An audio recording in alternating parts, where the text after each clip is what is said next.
भगवान श्री कृष्ण जब माता देवकी और पिता वसुदेव को कंस के चंगुल से छुड़ाने गए तब उनकी उम्र 14 वर्ष थी। उनकी माता ने उनसे पूछा कि बेटा तुम तो भगवान हो, तो तुम हमें पहले ही कंस के चंगुल से छुड़ा सकते थे, इतनी देर क्यों कर दी? तो कृष्ण जी ने कहा, माता क्या पिछले जन्म में आपने मुझे 14 वर्ष का वनवास नहीं दिया था?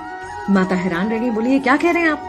तब कृष्ण जी ने बताया कि पिछले जन्म में मैं राम था और आप थी माता कैकेयी और आप ही ने मुझे 14 वर्ष का वनवास दिया था और कर्म फल से कोई नहीं बच सकता माता, इसलिए आपको 14 साल का ये दुख सहना पड़ा।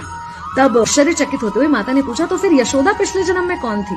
कृष्ण जी ने बताया, वो थी माता कौशल्या, जो 14 साल तक अपने पुत्र से अलग रही थी। उन्होंने उस दुख को सहा था, इसलिए इस जन्म में 14 साल मैं उनके पास रहा और मेरे साथ रहने का माता और पुत्र के प्रेम का सुख उन्हें मिला। कहने का मतलब यह है कि कर्म फल से ना उस युग में कोई बचा था, ना आज कोई बचेगा। खुद भगवान भी कर्म फल से नहीं बच सकते, इसलिए अपने हर एक कर्म को बहुत सोच समझ कर कीजिए, क्योंकि जिसके भी खिलाफ आप कुछ गलत कर रहे हैं उससे आपकी शत्रुता कुछ समय या शायद एक जन्म की है, लेकिन उसके साथ कुछ गलत करके आप अपने कई जन्म बिगाड़ सकते हैं।